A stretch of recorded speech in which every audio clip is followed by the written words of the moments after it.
Всем привет! Вы на канале 88 клубков. Это канал по вязанию. Меня зовут Настя. Сегодня вяжу стильную летнюю сумку через плечо. Миниатюрная, но очень вместимая. Здорово пойдет в отпуск. Я использую трикотажную пряжу бренда Вяжи Еще. Это аналог полиэфирного шнура, как по толщине, так и по составу. Но выглядит полностью как трикотажная пряжа. Эластичная, вязать ей очень легко. Этот же самый урок и вообще все мои уроки из этой пряжи полностью можно переложить на полиэфирный шнур 5 мм без пересчета петель и размеров. Пряжа и шнур идут один к одному. Я использую крючок 5 мм и приготовила плечевой ремень. Но можно связать плечевой ремень из этой же пряжи на ваше усмотрение. Также плечевой ремень может быть любым. Здорово к этому изделию будет смотреться жемчужная нить. Покажу и тот, и другой варианты. Подписывайтесь на мой канал. Ссылки на все необходимое остаются в описании под этим роликом. Потребуется сантиметровая лента, ножницы. Переходим к работе. Набрасываю нить на ладонь, оборачиваю, минуя мизинец, вставляю крючок под нижнюю нить, подхватываю верхнюю и фиксирую, провязываю первый столбик с помощью длины рабочей нити. В это кольцо мне необходимо провязать в общей сложности 6 столбиков. Крючок в кольцо вытягиваю, провязываю. В кольцо вытягиваю, провязываю. Получается 3, 4, 5, 6. Теперь складываю пополам петли в кольце и крепко и туго затягиваю нить. Образуется круг. Соединение круга из ряда в ряд буду делать по аналогии. Вынимаю крючок, нахожу первую кромочную петлю, вставляю крючок с изнанки на лицо, подхватываю петлю и увожу на изнанку. Далее вынимаю крючок, выворачиваю удобно петли, нахожу петлю в раскол, первую петлю этого ряда по центру здесь и по центру с изнанки. Вот крючок выглядит так. Теперь набрасываю петлю на этот крючок и с помощью рабочей нити формирую столбик на следующий ряд. Вот так. Первые 3 ряда заготовки круга мне нужно провязать столбиками в раскол. Вязание круга в раскол подразумевает 6 добавлений в каждом ряду. Вот у меня во втором ряду 6 петель. Значит, в каждую точку в раскол я провязываю по 2 столбика, чтобы выйти на 12 петель. Ищу следующую точку, точно так же в раскол по лицу. Контролирую, чтобы крючок вышел из центра столбика по изнанке. Провязываю столбик первый, сюда же второй. В каждую точку по 2 столбика до конца ряда. Второй ряд завершается. Очень аккуратный круг у меня получается. Вынимаю крючок, первая кромочная точка, увожу петлю на изнанку. Фиксирую, подтягиваю, нахожу первый столбик, вставляю крючок в раскол, внимательно набрасываю уведенную петлю на крючок и с помощью рабочей нити формирую первый столбик на 3-й ряд. Деталь будет всего 3-рядная. Здесь сейчас подхвачу край начала и ввяжу его в полотно. Здесь у меня добавление уже не в каждую точку, а через одну точку. Вот следующая точка в раскол. Провязываю 1 столбик и сюда же второй. Добавка. Теперь точка без добавления. И следующая точка снова добавление. Первый столбик, сюда же второй. Вот так чередуются добавки в 3-м ряду. 1, 2, 1, 2. Так до конца ряда. У меня в 1-м ряду 6, далее 12 и 18 столбиков по итогу 3-го ряда. Третий ряд подошел к концу.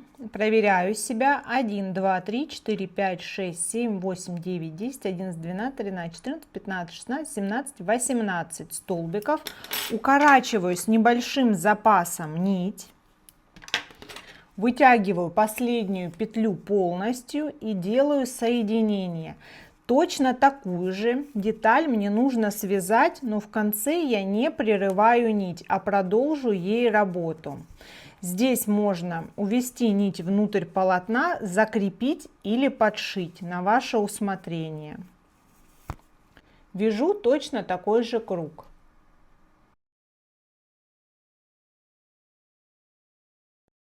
Вторая деталь в круг точно так же имеет 18 столбиков. Соединение делаю по аналогии. Увожу петлю наизнанку. Теперь как будто выхожу на следующий ряд. Нахожу столбик, прохожу его в раскол, набрасываю на крючок петлю и с помощью рабочей нити формирую петлю на следующий ряд, не прерывая нить. Теперь с помощью этой петли я соединю две детали. Мне нужно провязать нечетное количество воздушных. Для моего размера изделия провязываю 13. 1, 2, 3, 13. Готово. Сейчас в спокойном состоянии, без натяжения, длина цепочки около 10 сантиметров. Теперь здесь лицо детали, здесь лицо. Изнанка отличается другим видом столбиков. Вот так, два лица. И по лицу здесь в любую точку вставляю за обе дужки крючок, хорошенько рабочую нить подтягиваю, подхватываю и провязываю в последнюю петлю соединительную. Вот так я соединила две детали. Теперь после соединительной по лицу петля подъема всегда на новый ряд. Здесь сейчас я пойду по лицу в обратном направлении. В этом ряду мне нужно будет делать столбики на повышение. Начинаю ряд я с соединительных, чтобы плавно пойти на повышение. Нахожу заднюю перемычку. Вот коса, два звена косы, две дужки остаются на лицевой части. Вставляю крючок в заднюю перемычку. Вот так это выглядит с лица. Вот так это выглядит с изнанки. Провязываю соединительную. Следующая задняя перемычка, лицо, изнанка. Соединительная. Две соединительные будут провязываться всегда в начале и в конце ряда. Далее столбик без накида в заднюю перемычку. Далее полустолбик с одним накидом. Накид, задняя перемычка и сразу протягиваю полустолбик. Готово. Я вышла на высоту ряда. Далее у меня будут столбики с одним накидом. Но с этой стороны точно так же. 4 петли я оставляю для полустолбика, для столбика и для двух соединительных. То есть вот 5 петель у меня будут провязаны столбики с одним накидом.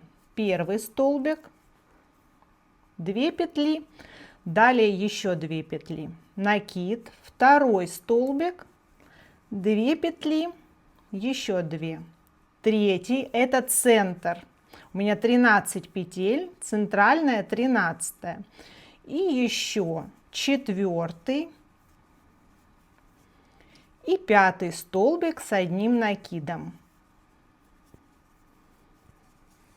Вот так это выглядит. Ряд растет в высоту. И здесь остается 4 точки. Провязываю полустолбик, иду на понижение. Далее просто столбик без накида в заднюю перемычку и 2 соединительные. Как я и говорила, всегда в конце, в начале ряда сначала идут 2 соединительные. Вот так у меня сейчас выглядит моя заготовка. Я нахожу следующую точку кромочную. Вставляю за обе дужки, хорошенько подтягиваю и соединительная, прикрепляюсь. Воздушная, переворачиваю вязание.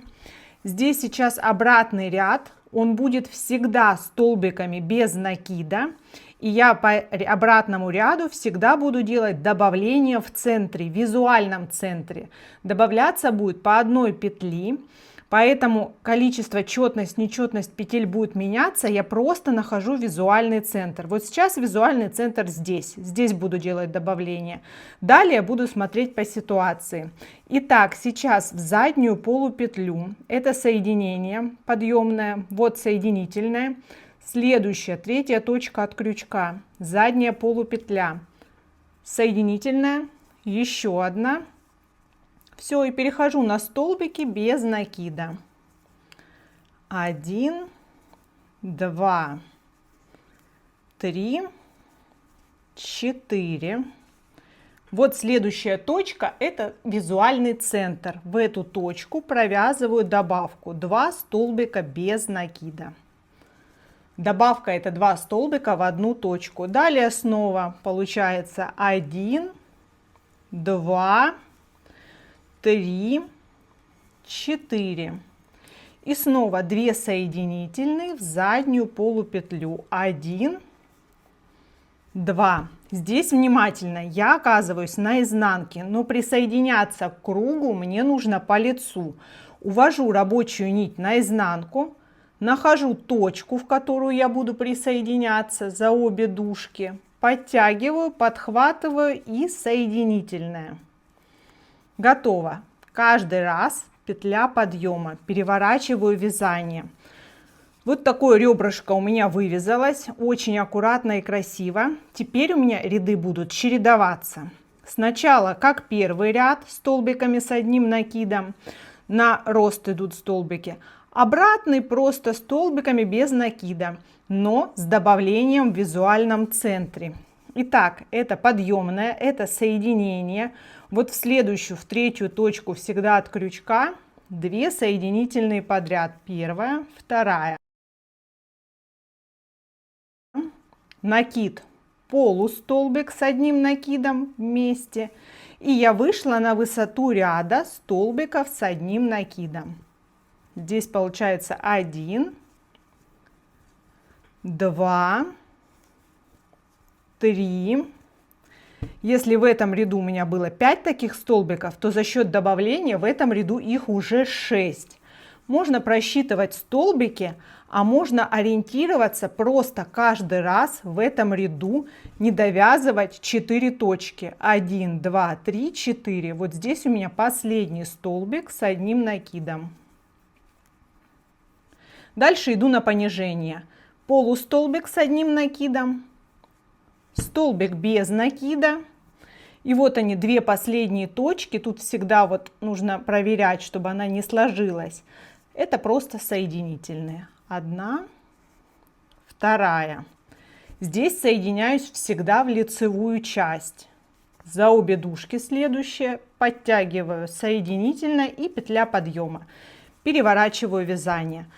Вот такие красивые ребрышки у меня получаются. Уже можно что-то увидеть. Визуальный размер сумки рассчитать. И обратный ряд, он только столбиками без накида. Это подъемная, это соединительная в третью точку. 1 соединительная, 2. Все, перехожу в заднюю полупетлю. Провязываю столбики без накида. Здесь, как я и говорила, уже четное количество петель. Я нахожу визуальный центр. Вот в эту точку визуально буду провязывать 2 столбика. Можно не маркировать, можно маркировать для удобства, чтобы не пропустить эту добавку. Но каждый раз, когда я вяжу обратный ряд столбиками без накида, я в визуальном центре делаю добавление. То есть не в каждом ряду, а через ряд. Добавка сделана. И продолжаю, двигаюсь до конца ряда. Здесь у меня остается 2 петли, в них обязательно соединительные. Снова изнанка, перехожу на лицо, за обе дужки соединительная и петля подъема. Далее все повторяется из ряда в ряд. Сначала на повышение, обратный делаю добавление. И так далее. Навязываю ребра, пока точки по кругу для соединения у меня не закончатся.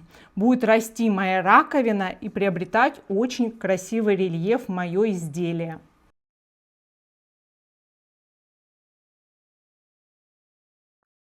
У меня заканчивается 17-я пара рядов. Пара рядов — это одно ребрышко. Напомню, я добавляла не в каждом ряду, а добавляла через ряд. И таким образом у меня здесь сейчас перед понижением, здесь начиная от повышения, 22 столбика с одним накидом. До конца ряда остается 4 точки. Сейчас провязываю полустолбик, столбик без накида и 2 последние точки соединительные в заднюю полупетлю. 1, 2. Увожу петлю наизнанку, и у меня остается последняя точка для соединения. Подтягиваю соединительную и воздушная петля. Готово. Здесь у меня я подошла к точке, с которой начинала. И с этой стороны у меня осталась последняя точка для соединения. Значит, у меня здесь еще один ряд столбиками без накида. 2 соединительных и перехожу на столбики.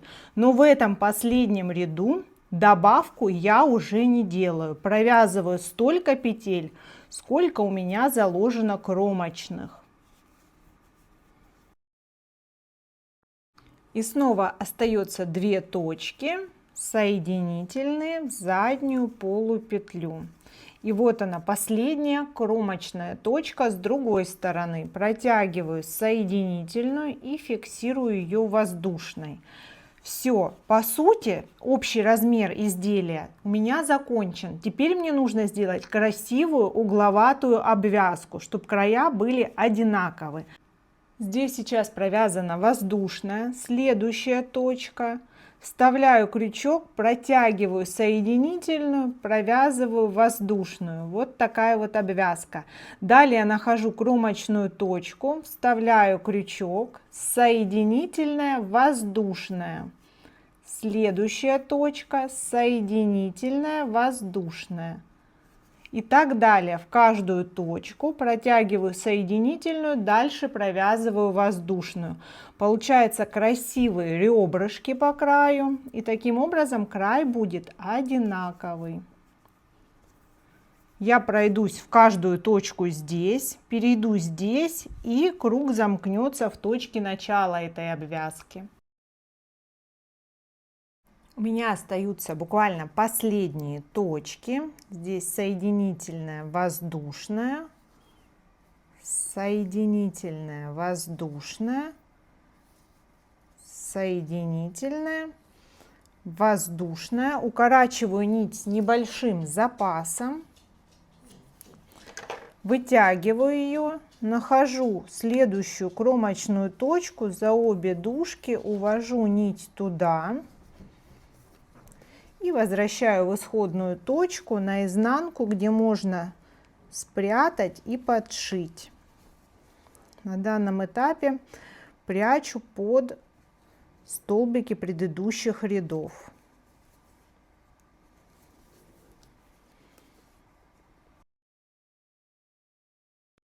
Сумка получилась очень вместительная, но при этом смотрится аккуратно и миниатюрно. По самой большой ширине 24 сантиметра, эффективная глубина около 14 сантиметров.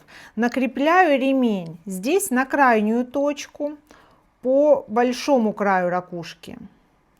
Прям подхватываю несколько рядов обвязки. Чем глубже, тем будет крепче. Готово.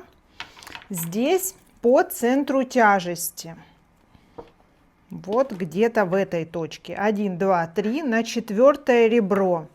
Также подхватываю несколько рядов. Можно дополнительно использовать разъемные кольца карабины. Это по желанию. Вот такая вот сумочка, вместится все самое необходимое. Центр тяжести выдержан. Изделие прекрасно держит форму, хорошо моделируется. Все необходимое остается в описании под этим роликом. Подписывайтесь на мой канал и ставьте лайки. Всем пока!